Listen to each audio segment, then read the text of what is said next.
Totoo nga bang aparisyon ito ng Panginoong Hesus? Ito po ay nangyari sa Naga City habang may nagmimisa. Parang lumabas itong anyo ng ulap na yan. Alam nyo bilang mga Kristiyano, how we wish, di ba?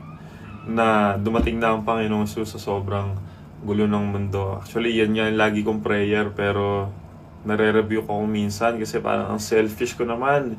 Marami pang hindi nakakilala sa Panginoong Hesus.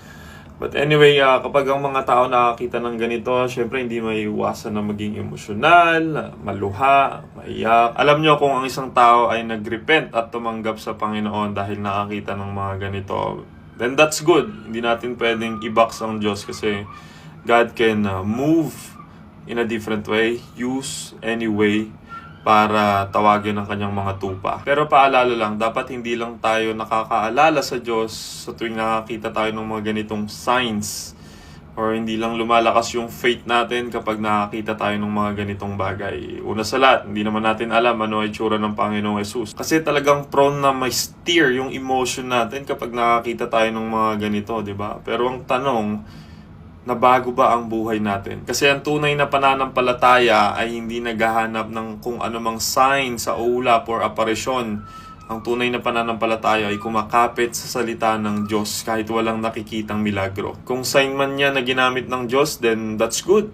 Pero lagi pong tatandaan na ang sign ay reminder lang, hindi po foundation ng faith natin, because we live by faith, not by sight, 2 Corinthians. Pero ano ba ibig sabihin ng faith? Alam nyo ba na nasa Bible din ang definition ng faith? Hebrews 11 verse 1. Now, faith is confidence in what we hope for and assurance about what we do not see. Kung ang faith mo ay nakadepende lang sa nakikita mo, then hindi yan faith. Reaction lang yan, emotion lang yan. At madalas, ginagamit ni Satan ang emosyon para sa deception. So kung may mga taong nagkiklaim na nakita nila si Jesus sa kalangitan, tayo bilang mga Kristiyano, dapat makita ng mundo si Jesus sa buhay natin. Kung paano ka mamuhay, kung paano ka magpatawad, kung paano ka magmahal, magpakumbaba. Kasi yung mga imahe, yung mga aparisyon sa langit, lahat yan mawawala. Pero ang imahe ni Jesus na nakikita sa buhay mo, kaya niyang baguhin ang mundo. So I want you to ask yourself 2 questions. Tanong mo tong 2 questions sa sarili mo. Una, do I only seek God when something dramatic happens?